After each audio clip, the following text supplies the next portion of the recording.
నమస్కారం అండి. ఈ వీడియోలో మనం కరివేపాకు పచ్చడి ఎలా తయారు చేసుకోవాలన్నది చూపిస్తున్నాను. మార్కెట్ నుండి తెచ్చిన కరివేపాకు శుభ్రంగా కడిగేసి ఓ పళ్ళులోకి రెమ్మలన్నీ తుంచుకోవాలండి. ఇలా ఆకంతా తీసుకున్న తర్వాత ప్యాన్ గాలి కింద క్లాత్ వేసి ఆరబెట్టుకోవాలండి. ఎండలో అక్కర్లేదు. ఇది ప్యాన్లో ఆరబెట్టుకున్న తడి ఆరిపోయేదాకాను రెడీ అయిపోయిన కరివేపాకు ఇలా ఉంటుందండి. తడి ఆరిపోయింది. కావాల్సిన పోపు సామాను చూపిస్తున్నానండి. ఎండుమిర్చి, చిన్న బెల్లం ముక్క, ఒక ఎల్లుల్లిపాయ రబ్బ, చింతపండు, పులుపుకు తగ్గ చింతపండు అండి. పోపులే జీలకర్ర, ఆవాలు, మినపప్పు, పచ్చెనపప్పు. ముందుగా స్టవ్ వెలిగించి కళాయి పెట్టుకొని ఆయిల్ కొంచెం ఎక్కువే పడుతుందండి. కరివేపాకు ఫ్రై చేసుకోవాలి కదా, ఆయిల్ వేస్తున్నానండి. ఈ కరివేపాకు పచ్చడి ఆరోగ్యానికి కూడా ఎంతో మంచిది. పరగొడుకుని తిన్నా, టిఫిన్కి, ఇడ్లీకి కానీ, దోశకి కానీ, రైస్కి కానీ బాగుంటుందండి.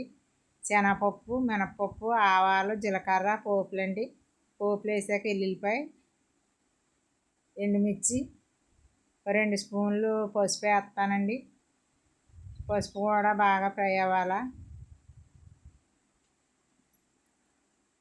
2 స్పూన్లు వేస్తున్నానండి పసుపు.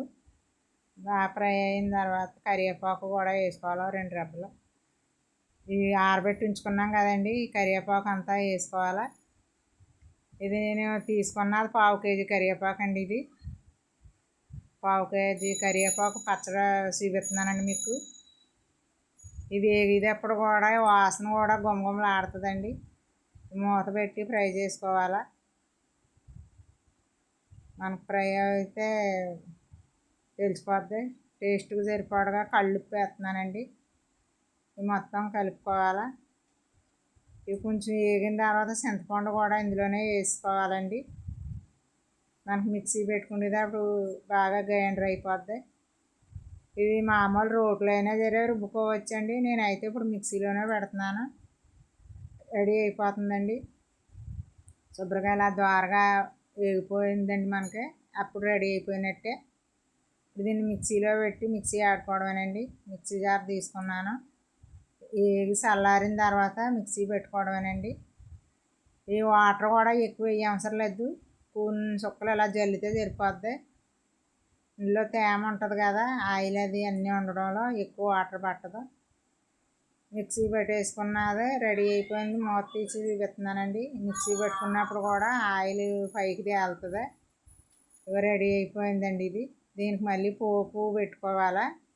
ఈ పోపు ఎలా పెట్టుకోవాలన్నది కూడా మీకు చూపిస్తాను. పోపుకి కావాల్సినవి కూడా జీలకర్ర, ఆవాలు, మినపప్పునండి. ముందుగా స్టవ్ వెలిగించి కళాయి పెట్టి పచ్చడికి సరిపడగా ఆయిల్ వేసుకోవాలండి. పచ్చడికి కొంచెం ఆయిల్ ఎక్కువ పడుతుంది. వేడెక్కిన తర్వాత జీలకర్ర, ఆవాలు, మినపప్పునండి, 2 ఎల్లుల్లిపాయ రెబ్బలు, ఆవాలు 3 వేసుకుంటే సరిపోతాయండి. ఎల్లుల్లిపాయ, కొంచెం ఎండుమిర్చి, కరివేపాకు, ఒక 2 రెమ్మల కరివేపాకు వేసుకుంటే సరిపోద్దండి. పోపే కదా. ఇది బాగా వేపుకోవాలా. ఇది బాగా వేగిన తర్వాత గ్రైండర్ పెట్టి ఉంచుకున్నాం కదా, ఆ మిక్సీ జార్లోది తీసి ఇందులో పొయ్యి మీద వేసి ఒక ఉడికించుకుంటే సరిపోద్దండి. మనం ఆల్రెడీ కరివేపాకు వేపుకున్నదే కదా, ఎక్కువ అవసరం లేదు. పోపు బాగా కలిసిలాగా ఒక ఉడికించుకుంటే సరిపోద్ది. ఇది రైస్లోకి కానీ, ఇడ్లీకి కానీ, దోశకి కానీ బాగుంటుందండి. ఇది ఎంతో రుచికరమైనది. పరగొడుకుని కూడా తిన్నా మంచిదేనండి ఆరోగ్యానికి. ఇప్పుడు ఇది ఇలా కలిపిన తర్వాత ఆయిల్ ఇలా తేలుతుంది కదండి, స్టవ్ ఆపేసుకోవడమే.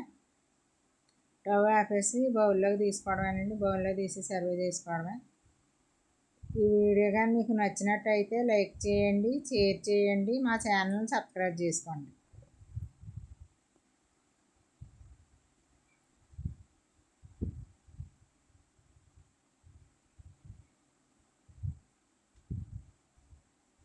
రెడీ అయిపోయిన పచ్చడి ఎలా ఉంటుందండి. మా వీడియో కానీ నచ్చినట్టయితే లైక్ చేయండి, మా ఛానల్ని సబ్స్క్రైబ్ చేసుకోండి.